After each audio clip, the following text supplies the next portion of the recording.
Ankalazaina isan'ny taona ny faha-efatra ambin'ny folo ny volana Novambra ny andro maneran-tany ho an'ny diabeta. Ho antsika eto Madagasikara dia andro any no andro ny fidiana hanamariana izany andro iraisam-pirenena isany. Enneitsy raha ny vinavinan'ny OMS sy ny federasiona iraisam-pirenen'ny diabeta ny malagasy izay voan'ny diabeta. Mbola maro anefa ireo malagasy tsy mahalala na voan'ny diabeta izy na tsy, ka nisy ny fitiliana memepona izay notanterahan'ny Amadia androany teo anoloan'ny kianjam-ben'ny Mahamasina, etika izay tafiditra ao anatin'ny fankalazana ny andron'ny diabeta. Raha ny vinavina izay navoaka ny OMS sy ny Fédération internationale du diabète dia manodidina ny 300 ny malagasy heverina ho diabetika. Enneitsy eo zany. Kanefany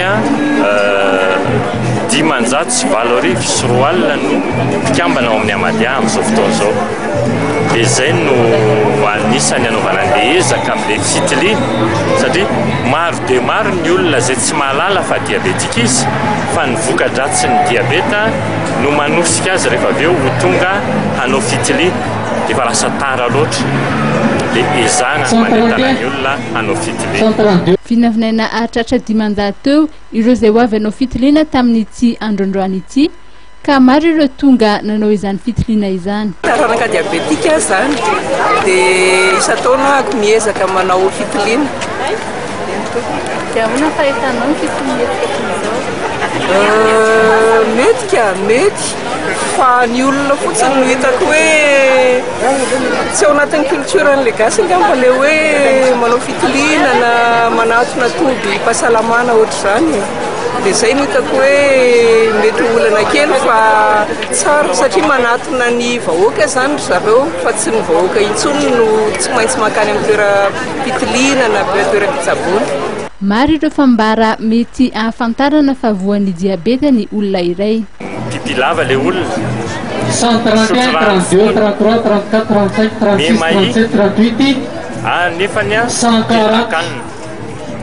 Ny olona tokony hitandrina nefa na hitilika io dia ireo taranaka diabetika. Ny olona matavy, ny olona sarotim-pery, ny vehivavy afa-jaza matetika, na niteraka zaza mihoatra ny 4 kilao. Zany hoe ny tsara indrindra dia izay mbola tsy nahazo numéro ity diabeta dia matato izy toko. Ary ny diabeta tsy manavaka. Niza mety ho diabetika avokoa. Ny Amadia na ny andia miady amin'ny diabeta moa dia manana toeram-pitsaboana 2 eto Antananarivo ary 12 ivelana Antananarivo, mandray tanana ireo diabetika izay vonona ny hitsabo-tena eo anivon'ny toeram-pitsaboana Amadia. Ankoatra ny fitiliana diabeta dia nisy ihany koa androany ny fijerena tosidra sy ny fijerena maso memepona niarahana tamin'ireo mpiara-miombonantoka samihafa.